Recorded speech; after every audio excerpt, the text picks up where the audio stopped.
Toujours une femme, c'est le podcast qui explore les mille et une façons de vivre pleinement épanouie après une agression sexuelle. Je suis Natacha et je te souhaite la bienvenue sur ce podcast que j'aurais voulu entendre après l'agression sexuelle que j'ai vécue à l'adolescence.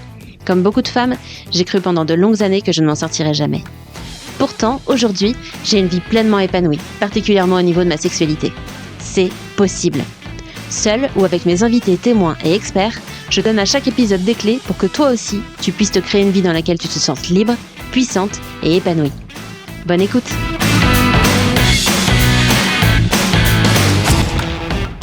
Dans cet épisode, nous accueillons une invitée un peu spéciale. Vous l'avez sans doute remarqué, nous portons le même nom. Il s'agit de ma sœur, Amanda Huguet-Millot. Elle est diététicienne et s'est formée à une approche particulière pour la prise en charge des personnes en surpoids. Tu découvriras dans cet épisode pourquoi les régimes sont mauvais, le lien entre l'agression sexuelle et le surpoids et les étapes pour revenir à son poids de forme. Bonjour Amanda et bienvenue sur ce podcast. Merci d'avoir accepté mon invitation. Bonjour Natacha, merci, avec plaisir. Tu es diététicienne, tu es diplômée d'une école d'ingénieur en alimentation et santé. Et aujourd'hui, tu accompagnes, entre autres choses, tu accompagnes des femmes en surpoids en consultation. C'est ça. Et accessoirement, je suis ta sœur. Et tu es ma sœur, accessoirement. Est-ce qu'il y a autre chose que tu voudrais rajouter à cette présentation ? Non, ça dit déjà pas mal de choses. Ok.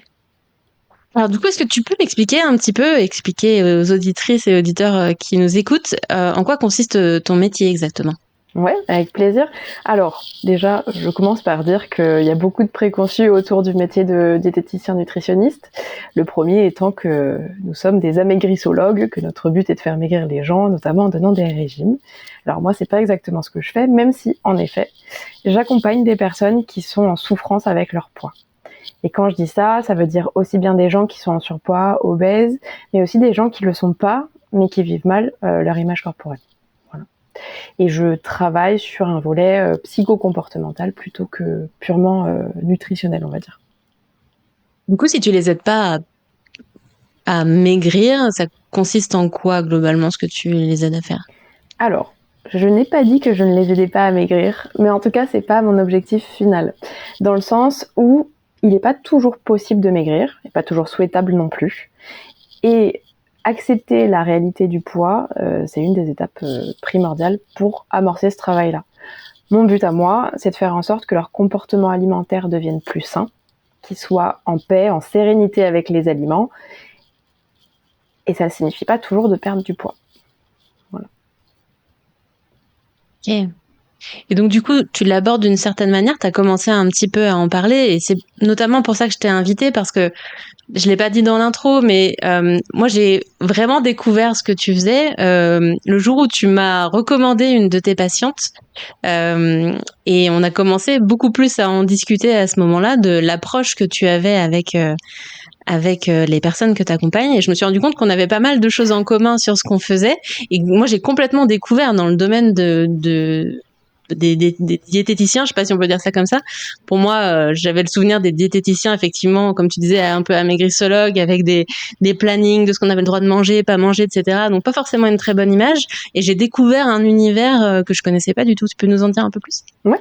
Alors en fait, je fais partie d'un groupement, un groupe de réflexion qui s'appelle le GROS, le groupe de réflexion sur l'obésité et le surpoids. Un sacré nom, voilà, d'ailleurs. au moins il marque les esprits. Et en fait, c'est une approche complètement différente qui existe depuis plus d'une vingtaine d'années. Et c'est une approche qu'on appelle biopsychosensorielle parce qu'elle intègre forcément des dimensions biologiques, de régulation du poids, une dimension psychologique parce que on n'est pas des machines où simplement les entrées et les sorties de calories suffisent, donc on fait un plan alimentaire et puis on recommande de faire du sport et puis c'est bon. Non, il y a l'aspect psychologique qui est prédominant là-dedans et l'aspect sensoriel parce que on s'appuie sur nos sens et sur nos sensations pour revenir en fait à notre poids d'équilibre. Donc concrètement, pourquoi cette approche ? On est parti d'un constat. Alors pas moi à l'époque parce que je pense que j'étais encore à l'école, mais le constat c'est que les régimes sont inefficaces sur le long terme et qui sont même dangereux pour la santé physique et psychologique. Les régimes ils amènent à de nombreux troubles métaboliques, cardiaques, osseux, etc. Mais au-delà de ça, il provoque aussi une perte d'estime de soi, des risques accrus de dépression, etc. Donc, on ne peut pas continuer à prescrire des régimes.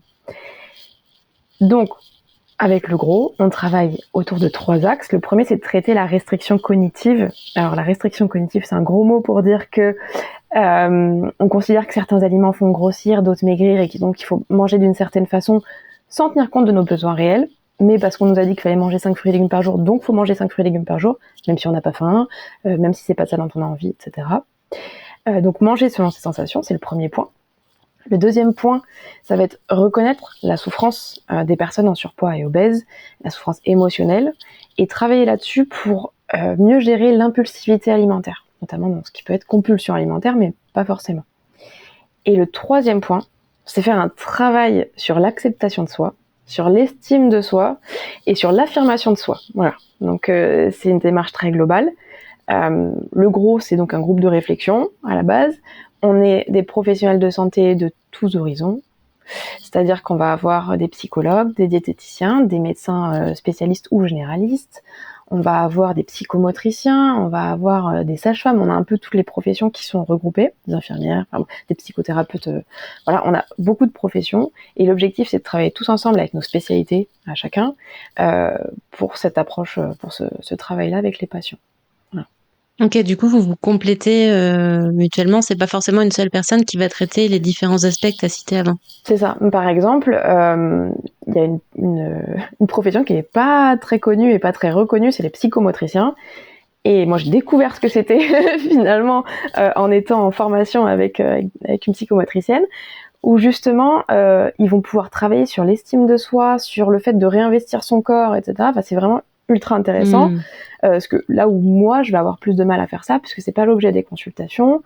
Pareil, sur la partie psychologique, il y a des moments où moi, je vais atteindre mes limites. Je vais évidemment travailler sur le comportement alimentaire, mais je vais vite atteindre mes limites sur certains points et je vais devoir réorienter vers quelqu'un dont c'est le métier. Voilà. On va parler des traumas. Je ne suis pas apte à prendre en charge les traumas en tant que tels. Je renvoie vers des gens dont c'est le travail. Voilà. Donc oui, on se complète. Justement, ça fait une belle transition, parce que même si du coup tu n'es pas habilité à gérer les traumatismes de tes patientes, j'imagine que dans ta formation, tu as pu évoquer, en tout cas voir qu'il y avait un lien entre les traumatismes et, alors peut-être que je vais dire une bêtise, le surpoids ou les comportements alimentaires, ou en tout cas par rapport à tout ça. Ouais. Si tu peux nous expliquer un peu ce que tu as découvert. Alors, c'est pas une bêtise du tout, pour le coup. Alors déjà, pour revenir sur la notion de trauma, je pense que c'est important de définir ce que c'est.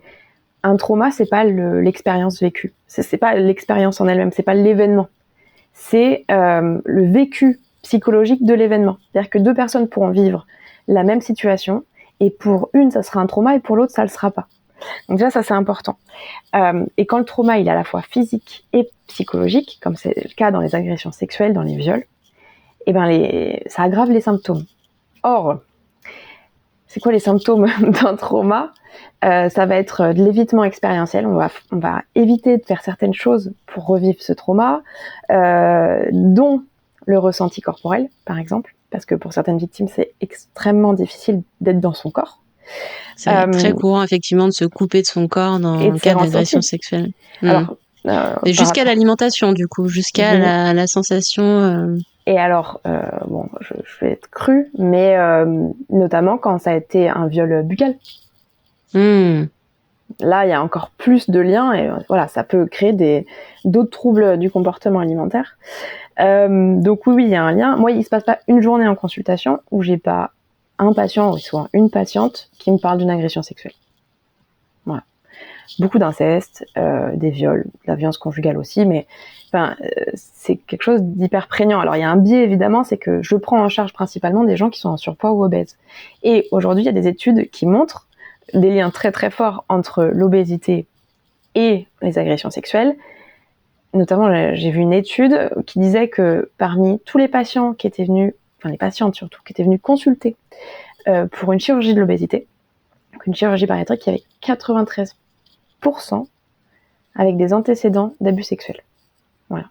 Donc il y a aussi un lien avec les troubles du comportement alimentaire, que ce soit anorexie, boulimie ou hyperphagie boulimie. Alors, si on regarde ça très schématiquement, on peut se dire que l'obésité, c'est une couche de protection. On se rend c'est horrible, hein, mais c'est inconscient, mais on se rend indésirable pour se protéger.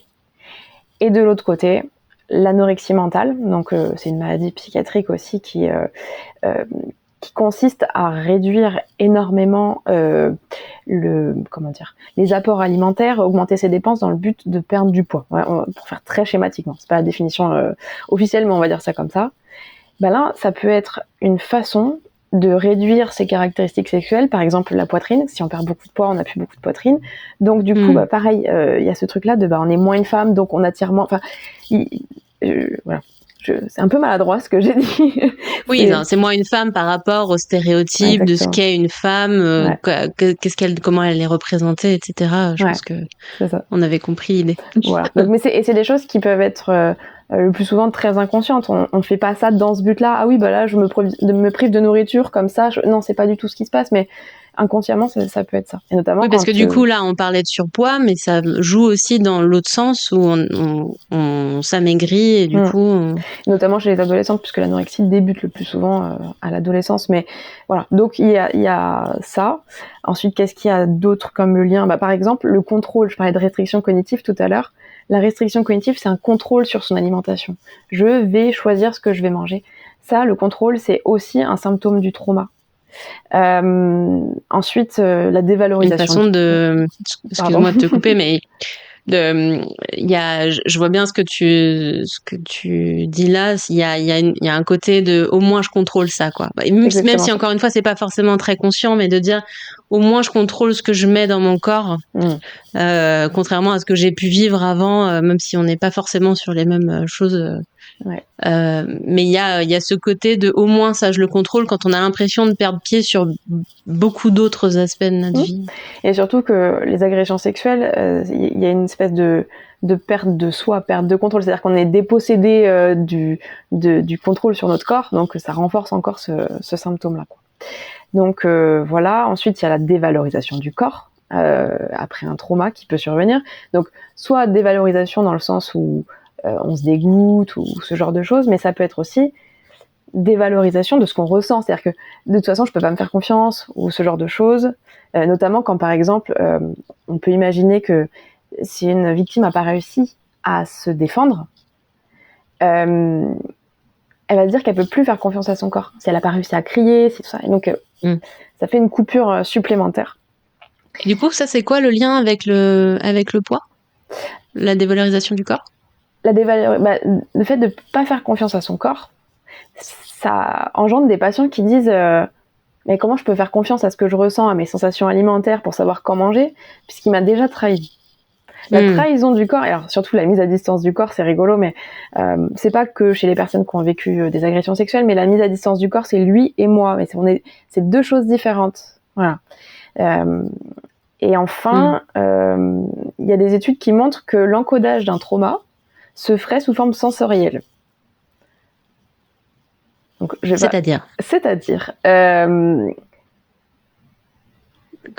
dire quoi pour toi l'encodage du trauma? L'enregistrement de l'information se fait sous forme sensorielle. Voilà. Donc les sensations, les sensations et les sens, quoi. Donc du coup, vu que moi, ce sur quoi je travaille, c'est se rapprocher de ça, ça peut être compliqué.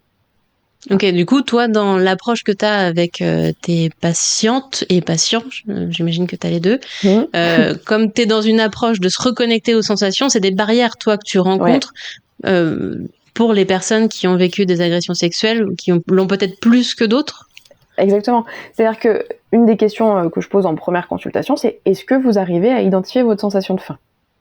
Il y a des gens pour qui c'est très clair, il y a des gens pour qui c'est compliqué, et il y a des gens qui ont pas eu faim depuis très longtemps, parce qu'ils mangent tellement régulièrement, à heure fixe, etc., qu'ils n'ont jamais la sensation de faim. Bon. Mais dans ceux qui ont du mal à la ressentir, des fois, c'est vraiment des gens qui ressentent plus rien, ni la soif, ni la faim, ni même des fois la fatigue, ils sont complètement coupés de tous les signaux. Voilà. Je rappelle que toutes ces sensations-là, c'est vraiment des signaux qui témoignent de besoins. La soif, c'est un besoin de boire. La faim, c'est un besoin de manger. La fatigue, c'est un besoin de dormir. Enfin, ces signaux-là, ils ont une vraie utilité.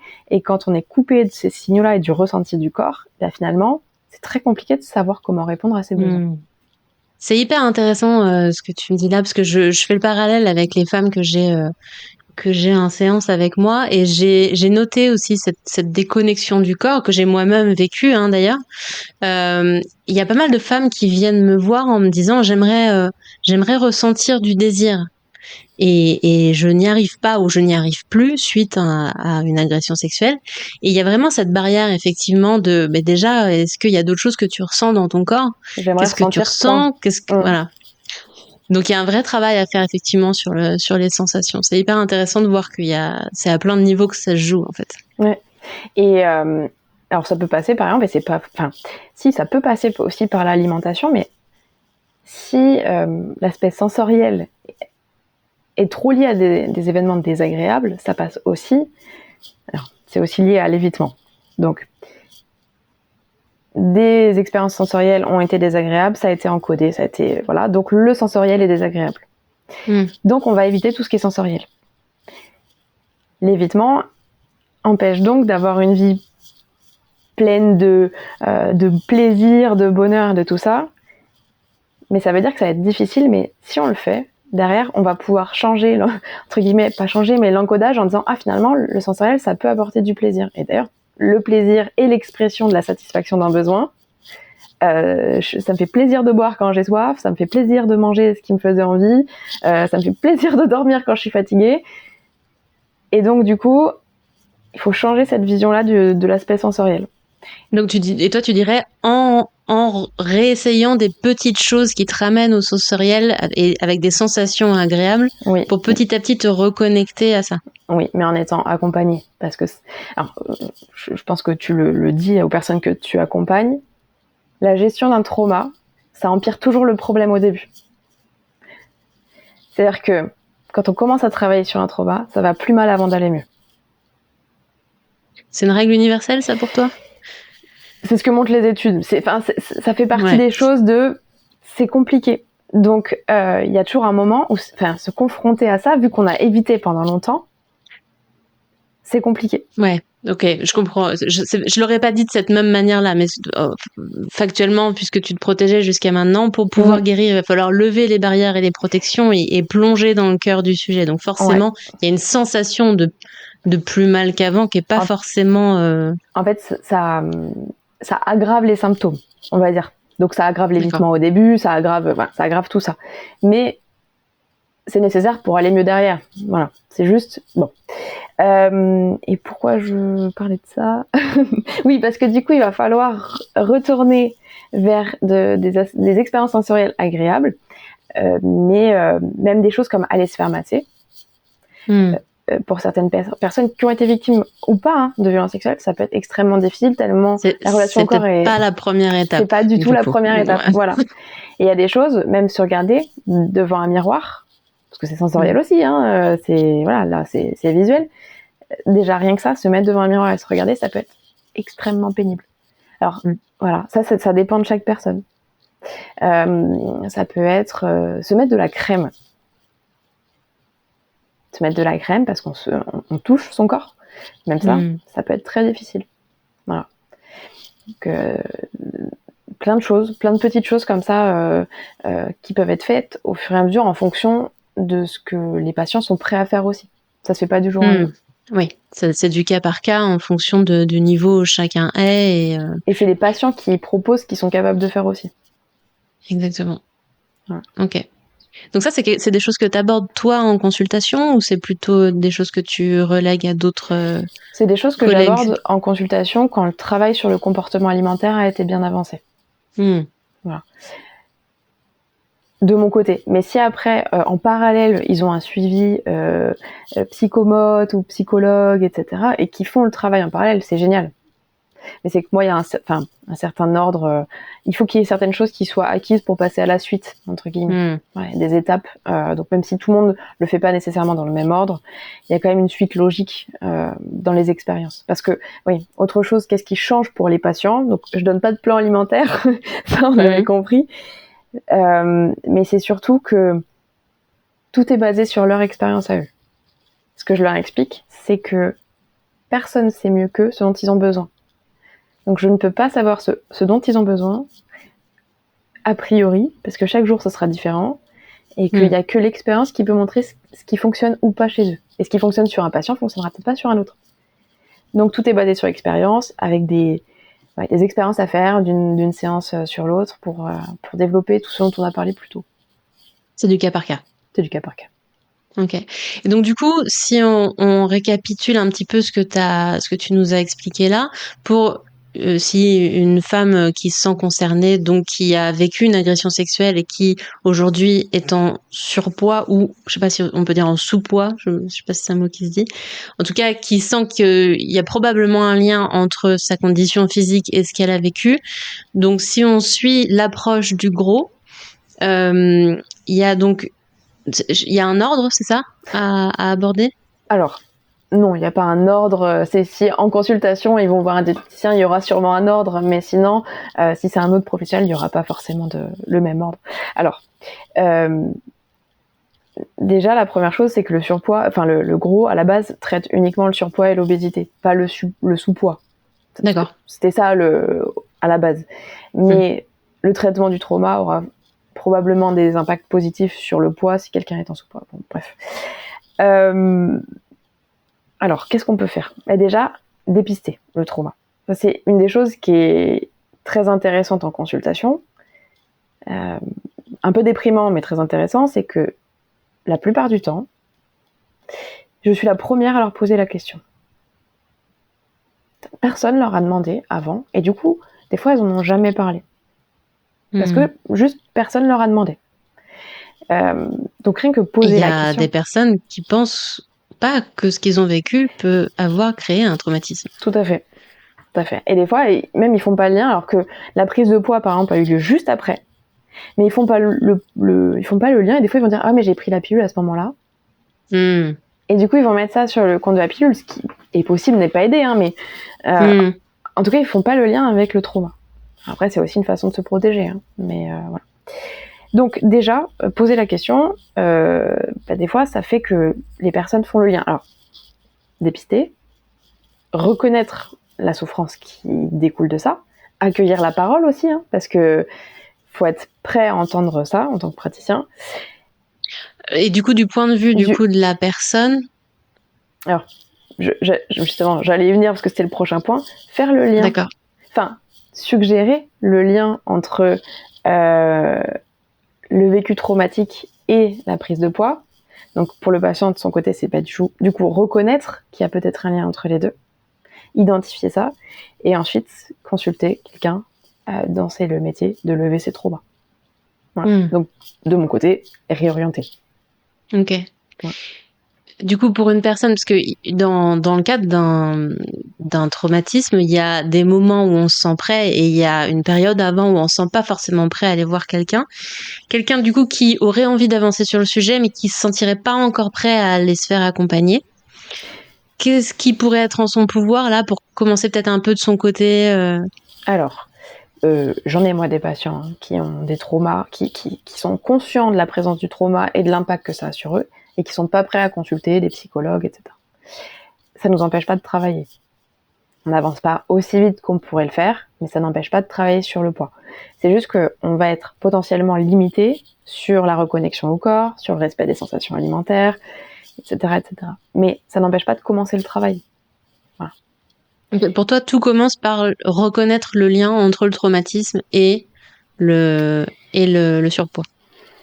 Ouais, alors du coup, ça fait un autre lien, mais au gros, on travaille avec la thérapie ACT, donc la thérapie d'acceptation et d'engagement, qui est une thérapie cognitive et comportementale.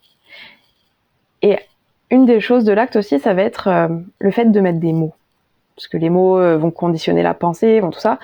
Donc, le fait déjà de verbaliser, ça permet aussi de défusionner, c'est-à-dire que, bon, un cas typique, ça va être des personnes qui ont pris du poids après une agression sexuelle, qui n'acceptent pas ce poids pris, et qui se blâment d'avoir pris ce poids. Déjà reconnaître que ce poids, si par exemple il était là pour se protéger, et c'est une bonne chose, dans le sens où c'était fonctionnel à ce moment-là, on l'a fait pour se protéger, c'est une bonne chose. Voilà. enlever la culpabilité à ce niveau-là. De dire, ce qui s'est passé, c'est pas de votre faute. La prise de poids non plus, c'est pas de votre faute. Vous n'êtes pas responsable de cette prise de poids. Elle avait un objectif, cette prise de poids. Et peut-être que vous avez bien fait à ce moment-là. En tout cas, vous avez fait de votre mieux à ce moment-là. Et on peut le remercier pour ça même. Parce que... Ouais, parce que c'est une défense. Donc, on s'est défendu. Voilà. Bon, ok, c'est peut-être pas fonctionnel dans le sens où ça n'efface pas ce qui s'est passé et ça a rajouté de la souffrance supplémentaire. Ok.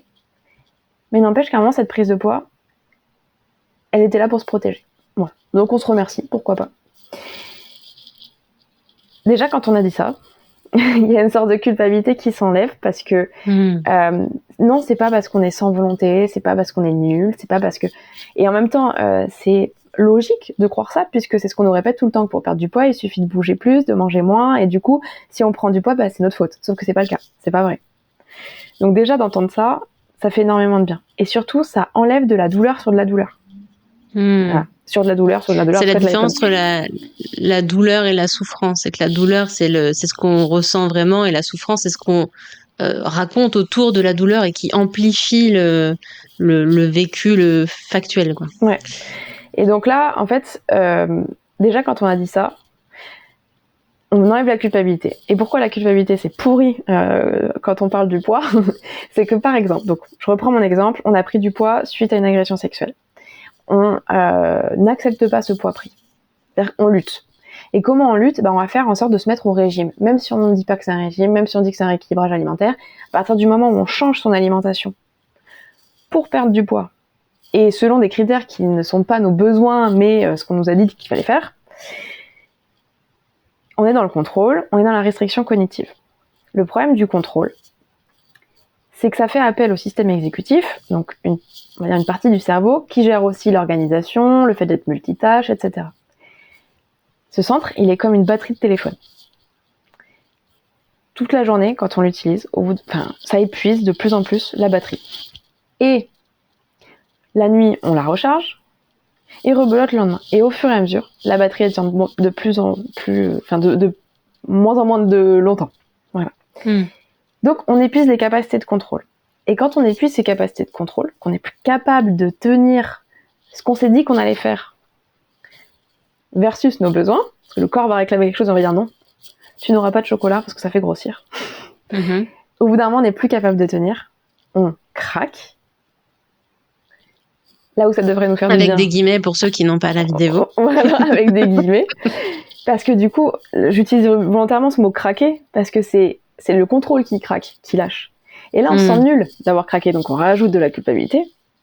Et comme on se sent nul, ça régénère des émotions négatives qui risquent de nous refaire remanger. Et on s'arrête plus, c'est ça qu'on appelle une compulsion alimentaire, en gros. Donc si on enlève cette culpabilité, on mange, ça va mieux, et on passe à autre chose. Parce que oui, l'alimentation... Et à plein de niveaux.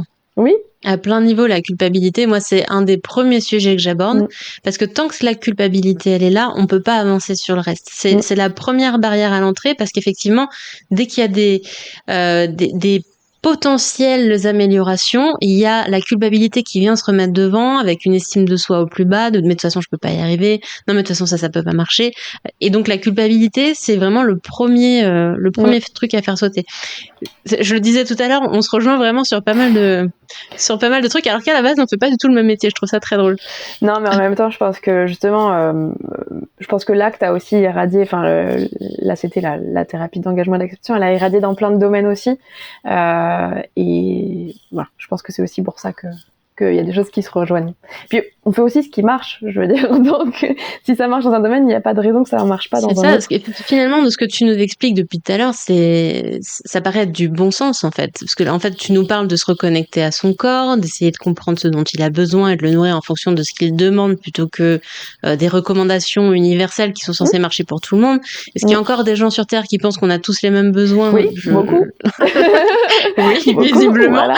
Mais de moins en moins, je crois. J'espère. Mais en fait, c'est vrai que dit comme ça, se reconnecter à son corps et tout, on dirait un peu désolé du vocabulaire, mais des conneries New Age, mais pas du tout. C'est-à-dire que ça, d'un point de vue physiologique, c'est complètement prouvé, étudié, il n'y a plus besoin de le montrer. Une des choses, par exemple, quand on a envie de quelque chose, c'est qu'on en a besoin. Là, je parle en termes alimentaires. Que ce soit un besoin nutritionnel, énergétique ou émotionnel, c'est des besoins qui sont tout aussi importants. Ça, c'est prouvé. Et on sait aussi que, par exemple, quand on va mal, quand on a une émotion qui est compliquée à gérer et qu'on essaye de la réguler, l'alimentation, ça fonctionne.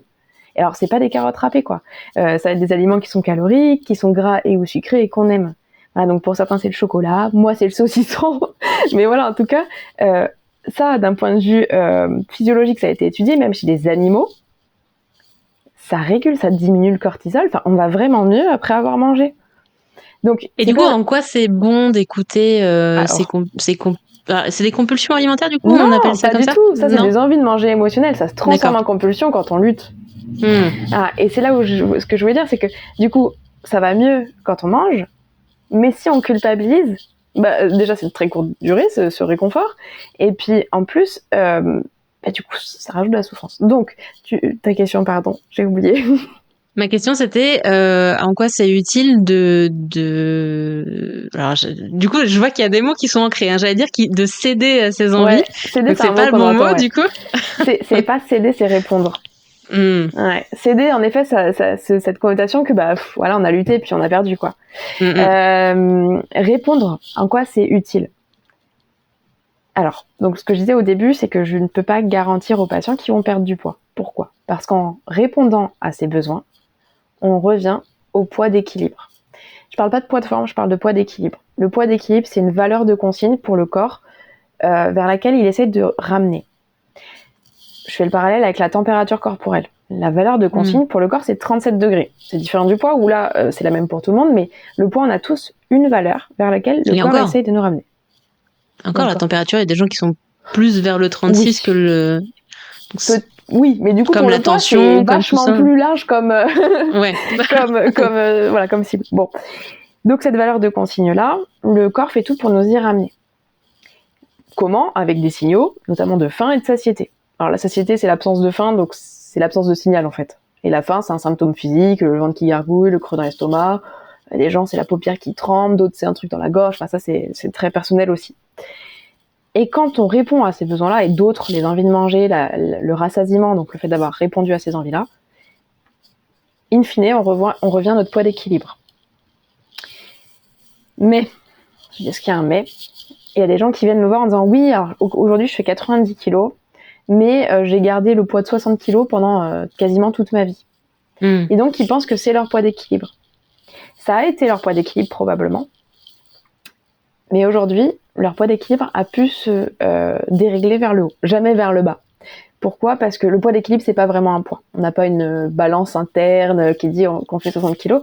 C'est une quantité de cellules graisseuses. Donc les adipocytes. Et ces adipocytes, leur but, c'est de stocker l'excès de calories quand on mange trop.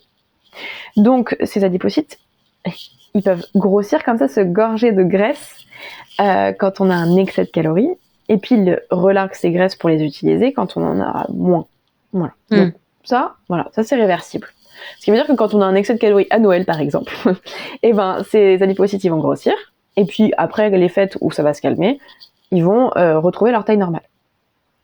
Le problème, c'est quand on continue à avoir un excès de calories sur des longues périodes. Les adipocytes grossissent et au bout d'un moment, ils atteignent une taille critique.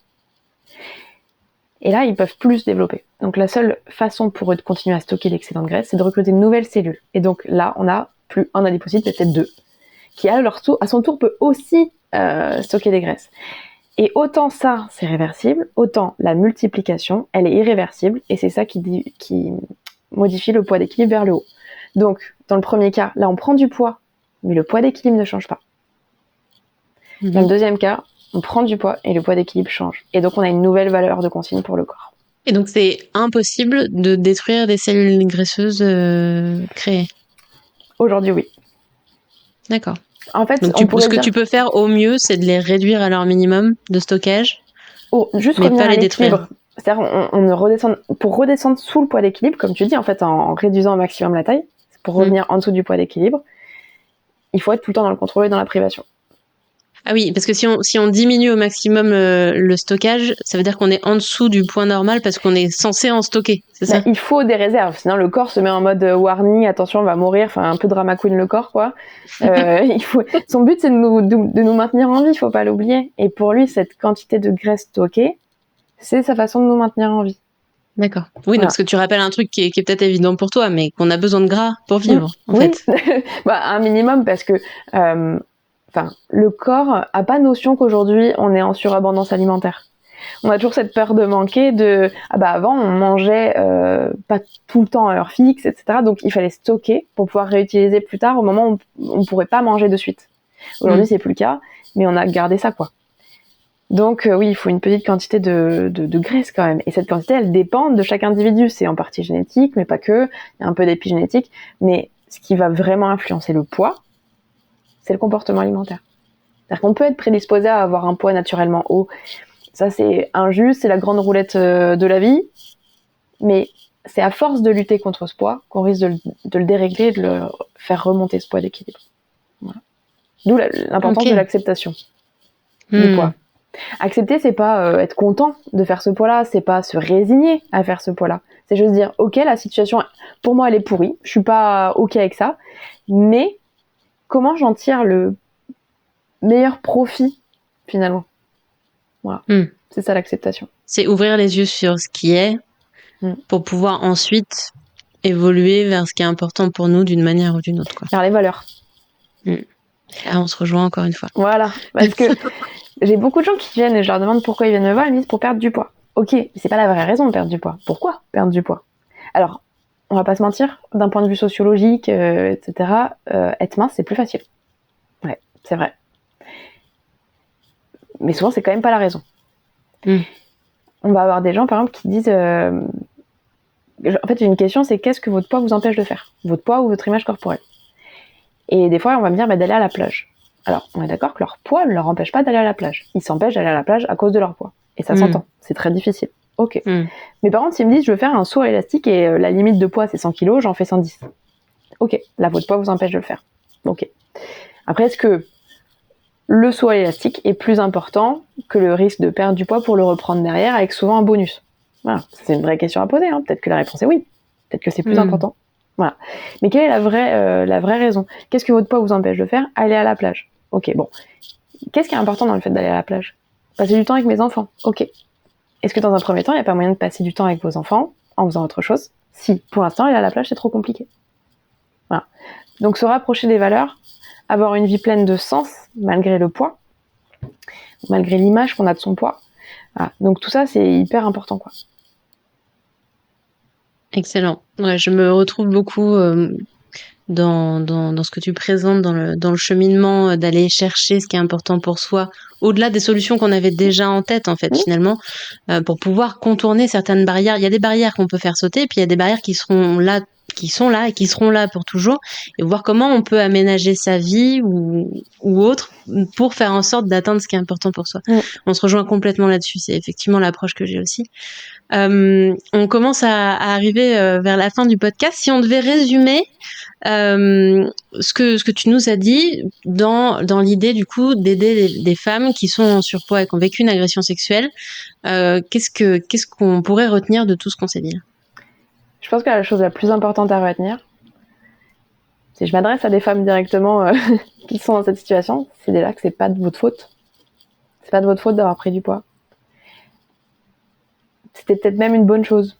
En tout cas, à ce moment-là, ça paraissait être une bonne chose. Même si c'était pas décidé, même si c'était pas voulu et qu'aujourd'hui, ça vous cause de la souffrance. C'est pas de votre faute. Et vous n'êtes pas coupable. Ni de ça, ni du reste. Voilà. Ça, c'est je pense que c'est la chose la plus importante à retenir. Maintenant, sur ce qu'il est possible de faire, il y a des gens qui sont formés pour avoir une écoute active, bienveillante, sans jugement, ni de votre poids, ni de votre vécu. Donc je pense à notamment tous mes collègues du Gros, qu'on peut d'ailleurs retrouver sur l'annuaire du Gros en ligne, donc gros.org, il faut aller chercher dans l'annuaire.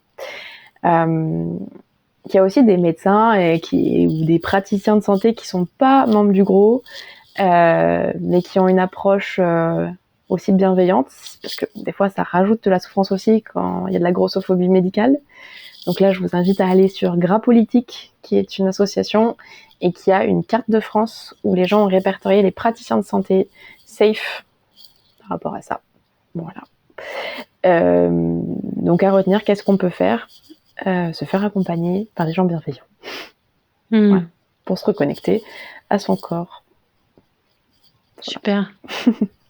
Merci pour ces ressources. Est-ce que tu aurais d'autres sources, des lectures, des podcasts, des films, des documentaires que tu pourrais conseiller Alors, avec plaisir. Pour en savoir plus sur cette approche biopsychosensorielle, il y a le docteur Zermati, qui est un des cofondateurs du GROW, qui a écrit Oser manger. Je pense que c'est le dernier livre qu'il a écrit et qui explique bien tous les mécanismes qu'il y a derrière, donc pour mieux se comprendre. Voilà. C'est pas toujours évident d'appliquer de façon concrète ce qu'il y a dans le livre, mais en tout cas, ça permet de mieux comprendre les mécanismes qu'il y a derrière. Ensuite, il y a un livre de Gabrielle Dédier, qui est une activiste, notamment contre la grossophobie, qui s'appelle On ne naît pas grosse. Alors, c'est pas lié aux agressions sexuelles, mais en tout cas, ça explique vraiment le parcours et une personne qui l'a vécu et qui le vit, et comment on peut en sortir aussi, c'est compliqué, mais sortir de l'enfermement, de l'évitement, tout ça. Voilà, et un livre hyper utile que je conseille, c'est les livres sur l'autocompassion. Donc l'autocompassion, pour faire très court, c'est se traiter comme on traiterait sa meilleure amie. Hein, donc voilà. Et ça s'appuie sur 3 piliers qui sont la bienveillance envers soi, la pleine conscience et l'humanité partagée. En gros, se dire que on souffre, mais on n'est pas tout seul à souffrir.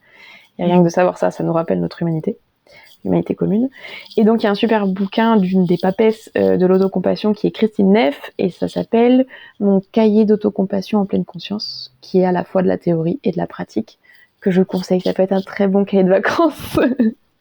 Je l'ai acheté à un moment où j'étais pas très bien, où j'étais angoissée, un peu déprimée, et j'avoue, j'ai dû faire les 4 premières pages, mais ça m'a déjà fait énormément de bien. Mais donc je plus sois. C'est ce qu'ils disent. Faut être aussi compatissant envers soi-même quand c'est pas le moment. Ça sert à rien de se forcer. Ça peut être hyper utile, hyper bénéfique, mais seulement si c'est le moment. Et ce qui est chouette, c'est ce truc-là de dire je peux l'arrêter et puis le reprendre plus tard, il n'y a pas du tout de problème. Aussi bien pour les cahiers, pour l'accompagnement et pour tout un tas de choses. Ne pas culpabiliser de ne pas y arriver maintenant. Il y a des moments où on est prêt, il y a des moments où on ne l'est pas. Moi, j'ai attendu 16 ans avant de me faire aider parce que avant, je ne m'en sentais pas capable et j'avais tout un tas d'autres raisons qui ont fait que je n'y suis pas allée. C'est le moment quand c'est le moment. Ça peut être une petite étape, une grande pause, une autre petite étape et ainsi de suite. Ça peut être tout seul, ça peut être en étant accompagné. Il n'y a pas de règle. Et le progrès n'est pas linéaire. Quelque chose à rappeler aussi. Voilà. Clairement. Super. Donc, oui. Non, parce que j'allais dire pareil pour les accompagnements. Des fois, quand les patients n'arrivent pas à voir que c'est pas le moment, des fois, je leur dis, vous vous rendez compte de tout ce que vous avez à gérer. Je vous demande des choses en plus. Est-ce que vous pensez que c'est pas trop? Voilà. Et des fois, c'est important de reconnaître plutôt que d'essayer de tenir à tout prix pour montrer qu'on est fort, etc. Non, il y a des fois où il faut dire, là, mon besoin, c'est peut-être de prendre un pas de recul et de faire ça plus tard. Merci en tout cas pour toutes ces ressources. On mettra dans la description les liens ou en tout cas les noms de tout ce que tu as cité. Toujours une femme, c'est un podcast sur les 1001 façons de se créer une vie épanouie après une agression sexuelle. Qui dans tes contacts tu voudrais inviter pour venir partager autour de ce sujet? Par exemple, Sylvie Benkemoun, qui est la présidente du GROW, je pense pourrait apporter plein de choses. Elle est psychothérapeute, je crois. Je sais plus exactement son titre, mais elle pourrait parler de grossophobie et du lien avec les agressions sexuelles, par exemple. Super. C'est noté. Merci pour la recommandation. Comment on peut te suivre, te joindre si on a envie de regarder ce que tu publies, puisque tu publies de temps en temps des choses, ou se faire accompagner par toi. Où est-ce qu'on peut te retrouver? Alors, je publie rarement, mais sur Instagram, @AmandaDietAgen, voilà.